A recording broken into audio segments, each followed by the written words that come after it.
বিশেষ করে আমরা সাইডটা থেকে অনেক লোক আসতে চাইছিল, তাদেরকে বিভিন্ন জায়গায় আগে দেওয়া হচ্ছে। বুঝতে পারছেন না? নবী দিবস না যায়, কথা বুঝে আসছে নাকি? কিন্তু এরা আটকাবার পরও আমাদের দিল থেকে কি নবী বার করতে পারবে? বলুন পারবে? আবু জেহেল চেয়েছিল আমার নবী সাহাবাদের দিল থেকে নবী বার করব, পেরেছিল? যুগে যুগে এইরকম আবু জেহেল থাকবে যারা চেষ্টা করবে যে কোনো ভাবে আমাদের দিল থেকে দয়াল নবীকে বাদ করে দিবার, কিন্তু তারা যতই চেষ্টা করো আমরা হুজুরকে দিল থেকে কখনোই বার করতে পারবো না। কেন? হুজুরের জন্যই তো আমরা মা বাবার প্রেম শিখেছি, হুজুরের জন্যই তো মানবতা শিখেছি, হুজুরের জন্যই তো ইনসাফ শিখেছি, হুজুরের জন্যই তো ইনসানিয়াত শিখেছি, হুজুরের জন্যই তো ভ্রাতৃত্ব শিখেছি, হুজুরের জন্যই তো মানবতা শিখেছি, হুজুরের জন্যই তো শরীয়ত দরদি হয়েছি, হুজুরের জন্যই তো ইনসাফ করতে শিখেছি, হুজুরের জন্যই তো মাতৃভূমিকে ভালোবাসতে শিখেছি। মাতৃভূমির সর্বধর্মের মানুষ, হিন্দু হোক, আদিবাসী হোক, সাঁওতাল হোক, বাগদি হোক, খ্রিস্টান হোক, মতুয়া হোক, যেই হোক, মানুষ যে তাকে ভালোবাসি আমরা। কেন ভালোবাসি? আমাদের দয়াল নবী সর্বধর্মের মানুষকে পিয়ার দিয়েছে। জোরে বলুন সুবহানাল্লাহ, আরো জোরে বলুন সুবহানাল্লাহ। হুজুর আমাদেরকে শিখিয়েছে মানুষকে ভালোবাসো, মানুষকে পিয়ার করো, মানুষের সাথ দাও, মানুষের কাছে দাঁড়াও। তাই আমরা সেই হুজুরকে কখনো ঢুকতে পারি না। আপনারা নিশ্চয়ই জানেন এই পৃথিবীর জমিনে ইতিহাস হলো মানুষগুলোকে জ্যান্ত পুঁতে দেওয়া হতো। এমনকি কন্যা সন্তান হলে তার বাবারাই তাকে জ্যান্ত পুঁতে দিত। আল্লাহ নবী এসে সেই নারীদের ঘরে বাঁচার সুব্যবস্থা করে দিল। আমার মায়ের জাতেরা সোশ্যাল মিডিয়ায় দূরে শুনছে, আপনাদের ঘরে বাপেরাই জ্যান্ত পুঁতে দিত। আল্লাহ নবী এসে বললেন না, এ দুনিয়ার পুরুষেরা নারীদেরকে জ্যান্ত পুঁতে দিও না। তারা বলতে লাগলো নারী হলো অশুভ, তাই তাদেরকে বেঁচে থাকার অধিকার নেই। আল্লাহ নবী বললেন না, আমি মুহাম্মদ স্রষ্টার পক্ষ থেকে এসেছি, তোমাদেরকে মেসেজ দিচ্ছি, যার ঘরে প্রথম নারী সন্তান হয় এর মানে ওই বাবাকে আল্লাহ জান্নাতের সংবাদ দিল। জোরে বলুন সুবহানাল্লাহ। আল্লাহ নবী আরো বললেন, হে দুনিয়ার পুরুষেরা, একটা দুটো তিনটে পর পর যদি তিনটে নারী কোন বাবার হয় এর মানে আল্লাহ নবী বললেন ওই তিন নারীর আব্বা, ওই তিন নারীর বাবা। আর আমি মুহাম্মদ তুই আমল বলে দেখিয়েছে এরকম পাশাপাশি আল্লাহ জান্নাতে থাকবে।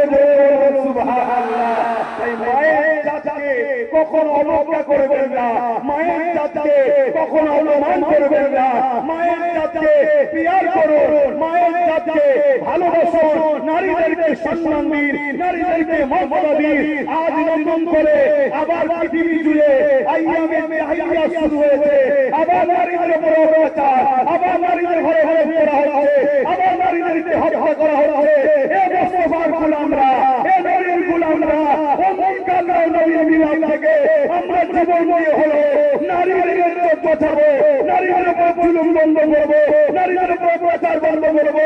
অঙ্গীকার করো, হাত তুলে সাক্ষী দাও যে আমরা নারীদের কাছে, মায়ের জাতের কাছে আমরা আলো বাড়াবো, মায়েদের ঘরে বাঁচাবো, রেল বন্ধ করবো, জুলুম বন্ধ করবো।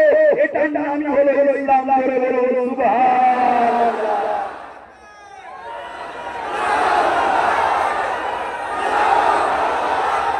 ভাইরা আমার, ভাইরা আমার, মন দিয়ে শোনেন, এখন মন দিয়ে শোনেন, এখন যদি কারোর মধ্যে ইসলামের সামান্যটুকু জ্ঞান যদি না থাকে আমার আলোচনাকে সে বলবে রাজনীতি করছে। শুনছেন না? শোনেন, আমি রাজনীতি করলাম, বেশি ঘাটাঘাটি করে ঘরে এসে বসে পড়বো।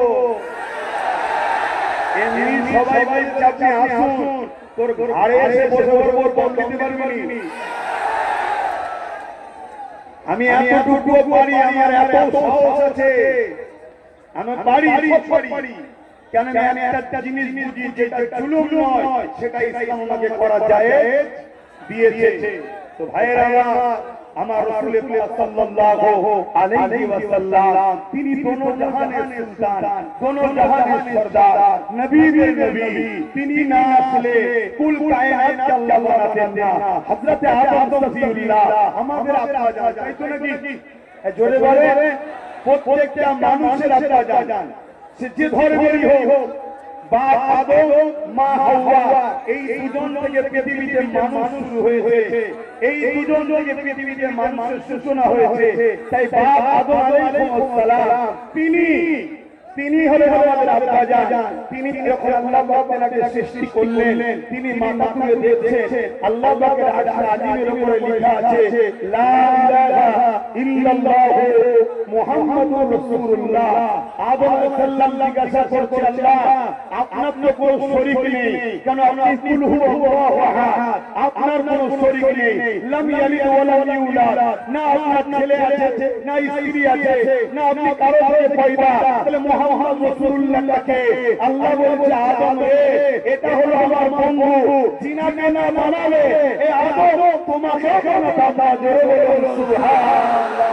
আমরা গর্বিত, আমরা সেই নবীর উম্মত, আমরা খুশি, আমরা সেই নবীর উম্মত যে নবীর জন্য কুল কায়নাত আল্লাহ বানিয়েছে। সেই নবী পাক এই মাসের 12 তারিখ সোমবার শুভে সাদেকের সময় পুরো পৃথিবীর বুকে শান্তি, সভ্যতা, ইনসাফ, ইনসানিয়াত, ন্যায়, মানবতা প্রতিষ্ঠিত করে 23 বছরে পুরো পৃথিবীতে সাম্য প্রতিষ্ঠিত করেছিলেন। জোরে বলুন সুবহানাল্লাহ। যে সময়ে সম্রাজ্য, পারস্যের মতো সম্রাজ্য, এমন করে কিসরা কাইসার যারা ক্ষমতা ধরে মানুষের প্রভু হয়ে বসেছিল, আল্লাহ নবী তাদের হাত থেকে অসহায় গরিব মানুষদেরকে বাঁচিয়েছে। গরিবদের জন্য আল্লাহ নবী প্রায় জায়গায় বারবার মার খেয়েছে। নবী আমার আল্লাহ নবী মুসলিমদের জন্য মার খেয়েছে, গরিবদের জন্য মার খেয়েছে, ইনসাফ, ইনসানিয়াত প্রতিষ্ঠিত করতে গিয়ে মার খেয়েছে। তুমি আজকে নবীর উম্মত দাবি করে, তুমি আজকে পীর জাদা মৌলবি দাবি করে আজকে সমাজে জুলুম হবে, গরিবের উপর অত্যাচার হবে, মানুষের উপরে অত্যাচার হবে, মানুষের উপরে জুলুম হবে। আমরা হাত উঠিয়ে বসে থাকতে পারি না। আমার নবীর মেসেজকে, আমার নবীর আদর্শকে পৃথিবীর গৌরবে আমাদেরকে নিয়ে যেতে হবে। যেখানে জুলুম হবে, জুলুমকে বন্ধের জন্য লড়াই করতে হবে। যেখানে আমানত খিয়ানত হবে, মানুষের হক দিবার জন্য লড়াই করতে হবে। যেখানে নারীদের উপর অত্যাচার হবে, ওই নারীদের অধিকার দেওয়ার জন্য লড়াই হবে। যেখানে দেশের উপর জুলুম হবে, দেশের জন্য লড়াই করতে হবে। কেন আমার নবী তিনার মাতৃভূমি মক্কাকে ভালোবেসেছে, মক্কার জন্য কেঁদেছে। তাহলে রাসূলের সুন্নাত হলো দেশকে ভালোবাসা। জোরে বলুন সুবহানাল্লাহ, আরো বলুন সুবহানাল্লাহ। এই মেসেজগুলোই আমরা রবিউল আউয়ালের চাঁদে মানুষকে দিয়ে থাকি। এই মেসেজগুলোই মানুষকে আমরা হুজুরের এই মিলাদ নবী উপলক্ষ করে দিয়ে থাকি। তার পাশাপাশি আমার আগে উলামা ভাইরা তারা আমার নবীর আগমন বৃত্তান্ত অনেক কিছু আলোচনা করেছেন না করেননি। আমি একটা ছোট্ট আলোচনা করছি, মন দিয়ে শুনছেন তো? আম্মা জান হযরত আমিনা রাদিয়াল্লাহু তাআলা আনহা, যিনি আমার নবী পাক সাল্লাল্লাহু আলাইহি ওয়াসাল্লামের আম্মা জান, হযরত আব্দুল্লাহ